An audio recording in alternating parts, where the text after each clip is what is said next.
اس کو پسے پشت ڈال رہی ہیں، اس کا لحاظ نہیں رکھ کر رہی ہیں۔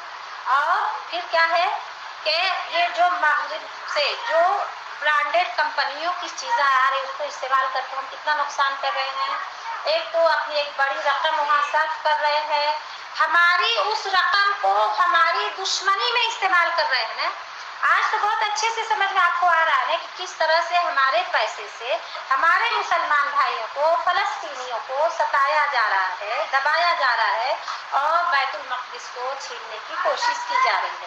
تو کتنا نقصان ہوا نا، اللہ تعالیٰ کی نافرمانی بھی ہم نے کی، ہم نے اپنا پیسہ بھی خرچ کیا، اپنے پیسے سے اپنے مسلمان بھائی کو تکلیف بھی پہنچائی، ان کی ہلاکت کا سبب بھی بنی۔ تو یہ سب کیا ہے؟ یہ سب یہودیوں کی سازشیں۔ آپ صلی اللہ اس سلسلے میں ایک شعر ہے کہ حیا و شرم کو زیور بنا لیتی تو اچھا تھا، حیا و شرم کو زیور بنا لیتی تو اچھا تھا، نگاہ ناز کو اپنی جھکا لیتی تو اچھا تھا۔ نئی تہذیب نے لاکھوں کمندیں ڈال رکھی ہیں، نئی تہذیب نے لاکھوں کمندیں ڈال رکھی ہیں، تو ان کے جال سے خود کو بچا لیتی تو اچھا تھا۔ رائٹ؟ تو ہمیں جو ہے ان کی سازشوں کا شکار نہیں ہونا ہے۔ ان تمام سازشوں کے ساتھ ساتھ ایک دن ہے ویلنٹائن ڈے، جو 14 فروری کو منایا جاتا ہے۔ آپ سب جانتی ہیں نا؟ جانتی ہیں نا؟ بالکل۔ اسلام میں مطلب خواتین کو پردہ ہے، تو وہ مطلب تجارت کر سکتی، باقی ہر چیز کر سکتی، تو اس میں مطلب اس کو کوئی پردہ ہی نہیں ہے۔ ہاں، ایک منٹ، میں آپ کے سوال کا جواب اسپیچ کے بعد انشاءاللہ دیتی ہوں۔ تب دیکھیے کیا بولتے ہیں کہ بات کیا چل رہی تھی؟ ہاں، ویلنٹائن ڈے کی بات چل رہی تھی نا۔ آپ کو اس کی تاریخ معلوم ہے؟ 14 تاریخ مطلب اس کی ہسٹری میں پوچھ رہی ہوں۔ دیکھیے اس کی ہسٹری، آپ کا جواب صحیح تھا، 14 فروری ابھی قریب ہے۔ 14 فروری کو ویلنٹائن ڈے منایا جاتا ہے، لیکن اس کی سچائی یہ ہے کہ یہ خالص عیسائیوں کا تہوار ہے۔ اس کی تاریخ، اس کی ہسٹری یہ ہے کہ ایک بادشاہ تھا کلاؤڈس، اس کی فوج میں سپاہی بہت کم آتے تھے، تو اس نے اپنے فوجیوں، وہاں کے لوگوں پہ شادی کو بینڈ کر دیا، اور شادی کو بینڈ کیا اس لیے کہ ان کی فیملی نہیں ہوگی تو فل ٹائم یہاں دیں گے اپنی خدمت میں، فوجی افسر کی حیثیت سے۔ تو ایک ویلنٹائن ڈے نامی شخص تھا، اس نے چپکے چپکے شادیاں کرانی شروع کی اس عوام کی، وہاں کے لوگوں کی۔ اور اسی سلسلے میں جب یہ بات کھل گئی تو بادشاہ نے 14 فروری کو اس ویلنٹائن نامی شخص کو سزائے موت دے دی، پھانسی دے دی۔ کس جرم میں؟ کہ اس نے لوگوں کی شادیاں کروانا شروع کر دیا تھا۔ یہ کوئی جرم نہیں تھا، بادشاہ کی نظر میں یہ جرم تھا۔ تو پھر اس کے بعد چونکہ جو یہ ویلنٹائن نامی جو شخص تھا وہ ایک پادری تھا۔ پادری آپ سمجھ رہی ہیں نا، جیسے ہمارے ہاں بڑے علماء کی بہت قدر و قیمت ہوتی ہے، وہ ہمارے مذہبی رہنما ہوتے ہیں، ویسے ان کے وہ مذہبی رہنما تھے۔ اب اس دن کو لوگوں نے تہوار کے طور پہ منانا شروع کیا، اور کرسمس کے بعد ان کا کوئی بڑا تہوار ہے تو یہ ویلنٹائن ڈے ہے، جس کو عید محبت بھی کہا جاتا ہے۔ یہ تو ان کا تہوار تھا۔ آپ نے کسی غیر مسلم کو عید مناتے ہوئے دیکھا ہے کیا؟ بقرعید پہ کسی یہودی، عیسائی، کسی بودھ، کسی سکھ، کسی جین کو قربانی کرتے ہوئے آپ نے دیکھا ہے کیا؟ تو ہم کیسی بیوقوف قوم ہیں کہ ہم ان کے کلچر کو، ان کی تہذیب کو، ان کے تہوار کو اپنا تہوار بنا کے منا رہے ہیں، اور منا رہے ہیں تو کس قدر اللہ تعالیٰ کی ناراضگی کو مول لے رہے ہیں۔ حدیث کے الفاظ ہے کہ من تشبہ بقوم فہو منہم، یہ ابو داؤد کی حدیث ہے کہ اگر کوئی کسی قوم کی مشابہت اختیار کرتا ہے تو یہ انہی میں سے ہو جائے گا۔ ابھی آپ مجھے کوئی آ کے بولے کہ تو کرسچن ہے، غصہ آئے گا نا ہمیں کہ یہ پاگل ہے کیا، میں نے حجاب پہنا ہوا ہے، اتنا اچھے سے دوپٹہ لپیٹا ہوا ہے، وہ مجھے کرسچن کہہ رہا ہے، کرسچن کا لباس کیسا ہوتا ہے۔ ابھی آ کے بول دے کہ تو غیر مسلم ہے، ہمیں غصہ آئے گا۔ لیکن حدیث کے بات کو تو ہم نہیں جھٹلا سکتے نا. حدیث میں کہا گیا من تشبہ بقوم فہو منہ، اگر کوئی کسی قوم کی مشابہت اختیار کرتا ہے تو وہ انہی میں سے ہے. اب آپ بتائیے کہ ویلنٹائن ڈے جو ہم مناتے ہیں وہ ایک دوسری قوم کا تہوار ہے، گویا ان سے مشابہت ہے نا. ہم اس کو تو نہیں جھٹلا سکتے. حدیث میں کہا گیا آپ الحمدللہ ہماری بہت پاکیزہ بیٹیاں ہیں، آپ ہمارے جگر گوشے ہیں، دل کے ٹکڑے ہیں. آپ کو سمجھ میں آ رہا ہے نا؟ آپ اس دن کیا ہوتا ہے کہ جو اسکول سے نکل کر کالجز اور یونیورسٹیز میں بچے جاتے ہیں، وہاں گرلز اور بوائز فرینڈ کا جو کلچر ہے وہ کیا ہوتا ہے کہ وہ پروان چڑھتا ہے، اور پھر اس کو عملی ثبوت پہنانے کا دن، عملی جامہ پہنانے کا دن کون سا دن ہوتا ہے؟ Valentine day. ابھی اس کی اور وضاحت میں آگے کرتی ہوں. تو دیکھیے آج ایک چیز، آپ چونکہ ابھی بہت چھوٹی ہیں، ہماری بہت ہی مقدس، بہت ہی مہذب بیٹیاں ہیں، لیکن کل آپ کو بھی تو آگے جانا ہے نا، اپنی تعلیم آگے حاصل کرنی ہے نا. تو اس سلسلے میں آپ کو بھی ظاہر سی بات ہے کالجز اور یونیورسٹیز میں پہنچنا ہے، اور ہاں آپ کو ایسے لوگوں سے سابقہ پیش آئے گا جن کو باقاعدہ ٹرینڈ کیا جا رہا ہے، تیار کیا جا رہا ہے آپ کو گمراہ کرنے کے لیے. نوجوان بچے ہیں اور وہ غیر مسلم بچے ہیں، اور ان کو باقاعدہ پیمنٹ دی جاتی. پیچھے تک میری آواز آ رہی ہے؟ پہنچ رہی ہے آواز نا؟ تو باقاعدہ ان بچے کو ٹرینڈ کیا جاتا ہے، ان کو اردو ادب، اردو شاعری سکھائی جاتی ہے. وہ بچے کون ہوتے ہیں؟ غیر مسلم. بہت اندر کی بات میں آپ کو بتا رہی ہوں. وہ غیر مسلم بچے ہوتے ہیں، باقاعدہ ان پہ فنڈنگ ہوتی ہے، ان کو پیمنٹ ملتی ہے، اور وہ انتہائی شان اور شوقت کے ساتھ آتے ہیں. اور اس وقت ہماری بھولی بھالی معصوم پاکیزہ کردار کی بچیاں ان کی سازشوں کو سمجھ نہیں پاتی ہیں، اور مختلف طریقے سے جب وہ آپ کو پریشان دیکھیں گے، آپ کا اسائنمنٹ نہیں تیار ہے، آپ کو اور کوئی مسئلہ ہے، آپ کی کوئی بہت اچھی فرینڈ نہیں ہے، تو وہ آفر کریں گے آپ کو، اور آپ کو ایسا لگے گا کہ، اور چونکہ ان کی ٹریننگ ہو چکی ہے تو اس حساب سے وہ کیا کر رہے ہیں کہ آپ کو سمجھ میں نہیں آئے گا. اردو اشعار بھی کریں گے، آپ کو سنائیں گے، اور یہ ادیب کیسے کلام آپ کے ساتھ کریں گے، اور آپ سمجھ نہیں پائیں گے، اور نام بھی وہ اپنا بدل کے وہاں آتے ہیں. اور پھر اس طرح سے وہ کیا کرتے ہیں کہ آپ سے دوستی کرتے ہیں، اور دوستی کر کے پھر آپ کو کس طرح سے برباد کرتے ہیں. میں ایک رپورٹ، بیٹا ذرا سی دروازہ بند کرو. اور ایک صلاح الدین انصاری رپورٹر ہیں، آپ ان کی رپورٹ کو پڑھیے. وہ بتاتے ہیں کہ ان کا ایک مرتبہ دبئی جانا ہوا، اور جب وہ دبئی پہنچے تو ایک ہوٹل میں ان کا ٹھہرنا ہوا، اور وہاں جو ہے کچھ نوجوان بچیاں تھیں.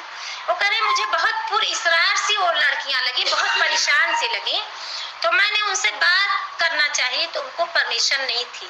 وہ صرف اپنی سروس دیتی تھی، چلی جاتی تھی، کسی سے بات نہیں کرتی تھی. ان کو بہت تجسس ہوا اور فکر بھی ہوئی، تو انہوں نے مینجمنٹ کے کچھ لوگوں کو تھوڑا اس میں سے پیسہ دیا، اور ان بچیوں سے کہیں چپکے سے ملاقات کی. اور جب ان بچیوں سے معلوم کیا تو پتہ یہ چلا کہ 3 بچیاں یو پی کی تھیں، 3 مجھے یاد آ رہا ہے، کچھ تھوڑا پہلے میں نے یہ رپورٹ پڑھی تھی.